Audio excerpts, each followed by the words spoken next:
तब्बल 54 एकर जमीन आणि त्यावरची 1700 झाडं. एका कुंभमेळ्यासाठी 10 वर्ष जुन्या झाडांवर कुऱ्हाड चालणार. साधूंसाठी जागा रिकामी, पण साधुरूपी झाडांचं काय? साधुग्रामसाठी दुसरी जागा खरंच मिळणार नाही?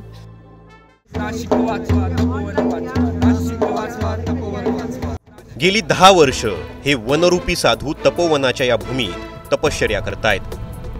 पण पुढच्या काही दिवसात यांना उकडून फेकलं जाणार आहे आणि इथं पंडाल पडतील ते मानवरूपी साधूंचे.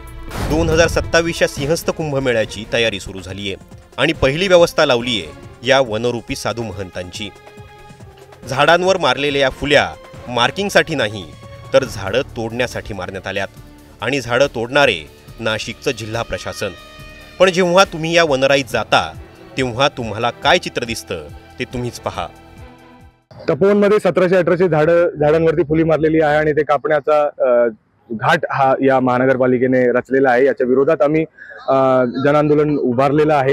येत्या जनसुनावणीमध्ये आम्ही याचा विरोध करणार आहोत. आपल्याला माहिती आहे की नाशिक महानगरपालिका क्षेत्रामध्ये तापमान प्रचंड वाढलेलं आहे, पावसाळा अनियमित झालेला आहे. हे सगळं असताना बिबट्यांचे हल्ले प्रचंड वाढलेले आहेत. इथे जर वनच नसेल तर बिबट्या जाणार कुठून? ते शहरातच येतील, आपल्या घरातच येतील. या सगळ्यांचा विरोध आपण नाशिककर म्हणून करायला पाहिजे. याच्यासाठी आम्ही इथे जमलोय. आज आम्ही चिपको आंदोलन करतोय.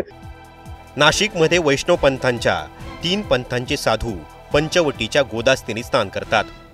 त्यांचं राहण्याचं नियोजन या जागेत केलं जाईल. मनपाकडून यासाठी तपोवनाची तब्बल 1200 एकर जमीन अधिग्रहित केली जाते, काही शेतकऱ्यांची तर काही वनांची. या साधुग्रामसाठी राष्ट्रसंत जनार्दन स्वामी आश्रम ते बटूक हनुमान मंदिर पर्यंतच्या परिसरातली झाडं तोडली जातील. छोटी झाडं आहेत, ती 10 वर्षाच्या आतली आहेत, ती नंतर लावली गेलेली आहेत, ते काढावी लागतील. त्याच्यामध्ये बाबुळची झाडं आहेत, काशीची झाडं आहेत, काही रेंट्री आहेत. ते काढल्याशिवाय इथे साधूंची व्यवस्था, महंताची व्यवस्था होऊ शकणार नाही आणि करणं अपरिहार्य आहे. त्यामुळे ती आपल्याला काढावी लागतील. पण ही झाडं काढत असताना ज्या झाडांना वाचवता येईल, पुन्हा त्यांना दुसरीकडे त्याला लावता येईल, अशा पद्धतीने सुद्धा आमच्याकडे कमी योजना आखलेली आहे.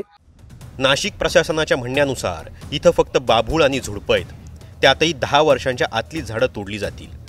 पण जेव्हा आपण तपोवनात जातो तेव्हा चित्र वेगळंच दिसतं. नाशिकमध्ये याआधीही अनेक कुंभमेळे झालेत, मात्र त्यासाठी मोठ्या वृक्षांवर कुऱ्हाड चालवली गेली नाही.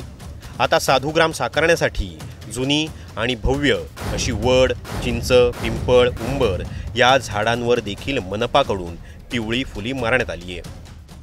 आपल्या कवळीत येणार नाही, मिठीत येणार नाही असे काही झाडाचे बुंदे आहेत. आवळ्याची एक फांदी, हे बघा, याची फांदी सुद्धा माझ्या मिठीत येत नाही आणि एक फांदी, प्रत्येक फांदी इतकी मोठी आहे की माझ्या मिठीत येत नाही. आणि ह्या झाडावर सुद्धा मार्किंग आहे. कारण आता बरेच जण म्हणतात की त्या 1700 झाडांमध्ये सगळे नॉन नेटिव्हच आहे वगैरे. असं नाहीये. ही देशी झाड आहे, ही चिंच आहे. ह्या झाडाने किती कुंभमेळे पाहिले असतील. हा हेरिटेज वृक्ष आहे, याला हेरिटेज दर्जा दिला पाहिजे. उलट याच्या खाली साधू संतांना बसता येईल. कुंभमेळ्यातील साधूंच्या व्यवस्थेसाठी दुसऱ्या जागेचा पर्याय असेल तर तोही आम्ही विचार करू, असं मंत्री गिरीश महाजन म्हणाले होते. आता नाशिककरांनी तोही पर्याय मंत्री महोदयांना दिलाय. तो पर्याय कुठला आहे तुम्हीच पहा. महाजन सर, आता मी उभा आहे नेहरू नगरमध्ये. हे आपण माझ्या मागे बघू शकता. नेहरू नगर हे हजारो एकरचं नेहरू नगर आहे, जिथं असली क्वार्टर्स सगळीकडे आहेत. बरेच क्वार्टर, मला वाटतं 200-500 क्वार्टर्स आहेत. त्या क्वार्टरचा वापर साधू महंतांना राहण्यासाठी करता येईल. इथं जर मेंटेनन्स केलं, इथं साफसफाई केली, साधू महंतांना इथं राहता येईल. त्याचप्रमाणे नेहरू नगरच्या बाजूलाच गांधीनगर सुद्धा आहे, तिथे देखील असेच क्वार्टर बेवारस पडलेले आहे. तर नेहरू नगर आणि गांधीनगर जवळजवळ 95% रिकामच आहे. मोठे मोठे पटांगण आहेत, असे 500-1000 क्वार्टर्स दोन्ही मिळून असतील. तुम्हाला त्या पटांगणांमध्ये स्थायी रूपामध्ये शेड पण बांधता येतील. तर नेहरू नगरचा आणि गांधीनगरचा आपण विचार करावा. त्याचप्रमाणे जरी नाशिककरांनी पर्याय दिला असला तरी या पर्यायाचा विचार होणार नसल्याचं दिसतंय. त्याला अनेक कारणं आहेत. त्यातील मुख्य कारण म्हणजे तपोवन हे गोदावरीच्या पात्रापासून अगदी जवळ आहे. त्यामुळे जेव्हा साधू कुंभमेळ्याच्या स्नानासाठी जातात त्यांना ते जवळ पडतं. शिवाय साधू महंतांचे मोठमोठे पंडाल इथे असतात, त्यासाठी मोकळ्या जागेची त्यांना गरज लागते. वेगळे रस्ते, स्वच्छतागृह, पथदिवे, पाण्याची व्यवस्था असं सगळंच करावं लागतं. साधू महंत कुठल्याही बिल्डिंगमध्ये राहतील असं होणार नाही. नेहरू नगरची जागा उत्तम पर्याय असला तरी प्रशासन त्याचा गांभीर्यानं विचार करील असं वाटत नाही.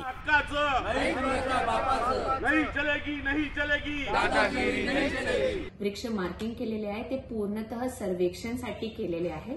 आता ह्यापैकी जे वृक्ष बांधकाम बाधित होणार आहे आणि असं वृक्ष ज्यांचे वय 10 वर्षपेक्षा कमी आहे, जे मागच्या कुंभमेळा पासून नवीन ह्या कुंभमेळामध्ये आलेले आहे, ते झुडपे आहे, ते विदेशी प्रजातीचे आहे, तसंच झाड आम्ही पाडणार आहे. आणि जुना एक पण जे जुने वृक्ष आहे ज्याची बातमी सुरू आहे की जुने वृक्ष आम्ही पाडत आहे, एक सुद्धा वृक्ष आम्ही पाडणार नाही. नाशिकचे अतिरिक्त आयुक्त करिश्मा नायर यांनी काल खुलासा केला आणि त्यांनी म्हटलं की फक्त 10 वर्ष जुनी आम्ही झाडं कापून टाकणार आहोत. त्यांनी या पद्धतीने सांगितलं की जसं की काल आलेलं गवत उपटायचंय. अहो मॅडम, आमचं असं म्हणणं आहे की तुम्ही एकदा इकडे या आणि इकडे व्हिजिट करा. एकही झाड कापण्याचं तुमची इच्छा होणार नाही अशा पद्धतीचं इथे वातावरण आहे. इतकं सुंदर तुम्ही बघू शकता. इथे सगळ्याच झाडांवरती क्रॉस आहे आणि या सगळ्या झाडांवरती टांगती कुऱ्हाड आहे. कधीही हे कापले जाऊ शकतात. आमची म्हणून अशी मागणी आहे की जी 21 तारखेला जनसुनावणी होणार आहे ती मनपाच्या बंद भिंतीत न करता इथे तपोवनामध्ये या वनामध्ये जे वनावरती कुऱ्हाड यांनी टांगती ठेवलेली आहे त्या वनामध्ये आपण करूयात. आता तुम्ही म्हणाल, जर नाशिकची एवढी झाडं तुटतायत तर राजकीय पक्ष का समोर येत नाहीत, आंदोलन का होत नाही?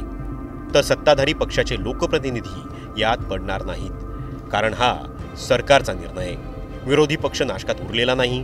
काँग्रेस नाशकात असूनही नसल्यासारखी आहे. तर शिवसेना उद्धव ठाकरे गटही यात सुस्त दिसतोय. मनसेने तेवढं काही आंदोलन केलंय पण त्याची क्षमताही तुकडी आहे. सामाजिक संघटना आणि सामान्य नागरिक आंदोलन करतायत. हरकती मागवल्या गेल्यात ज्यावर सुनावणी होईल. पण त्याआधीच फुल्यांनी भरलेली ही झाडं कापण्यात जमा झाली आहे. प्रभू रामचंद्राच्या, सीतामाईच्या, हनुमंताच्या तपोभूमीमध्ये आपण आहोत. इथे ही साधू संतांची तपोभूमी आहे. इथे अनेकांनी इथे तप केलेलं आहे, ही वनराई आहे. आणि अशा या पुण्यभूमीमध्ये आज कुठेतरी महानगरपालिका 1700 झाडांवर हातोडा टाकू पाहत आहे. आणि म्हणून त्यांनी निकषही लावलेले आहेत. काय निकष लावले? तर 10 वर्षाची झाडं आम्ही तोडणार. अरे भाऊ, 10 वर्षाचं काय, 70 वर्षाचं काय? मर्डर आहे, खून आहे. त्याच्यावर तुम्ही कुऱ्हाड चालवणार आहात. नाशिकची ही तीच भूमी आहे जिथं प्रभू श्रीरामांनी वनवास भोगला. कधी काळी याच तपोवनातल्या पुराण पुरुषांच्या सावलीत सीतामातेनं 14 वर्ष काढली. दर 12 वर्षांनी कुंभमेळा होतो. दर 12 वर्षांनी साधू महंत इथं येतात. दर 12 वर्षांनी इथं पंडाल पडतात. पण याच 12 वर्षांच्या काळात गोदामातेच्या तीरी अविरत तपश्चर्या करत हे पुराण पुरुष उभे होते, ज्यांनी नाशिककरांना स्वच्छ जीवनवायू पुरवला. मागच्या 12 वर्षात आलेल्या महापुराला नाशकात घुसू दिलं नाही आणि 12 वर्षात इथल्या प्राणी, पक्षी आणि आज झाडं तोडणाऱ्या माणसांनाही सावली दिली, जी सावली कदाचित काहीच दिवसात हरवली जाईल. त्यामुळे प्रशासनानं जरा माणूस म्हणून या झाडांचा विचार करणं गरजेचं आहे. तसाही माणूस हा अपेक्षाभंग करतोच, मग तो माणसाचा असो की निसर्गाचा. तुम्हाला काय वाटतं? सिंहस्थ कुंभमेळ्यासाठी नाशकातली ही वृक्षतोड खरंच गरजेची होती का? तुमच्या गावाच्या नावासह कमेंट करा.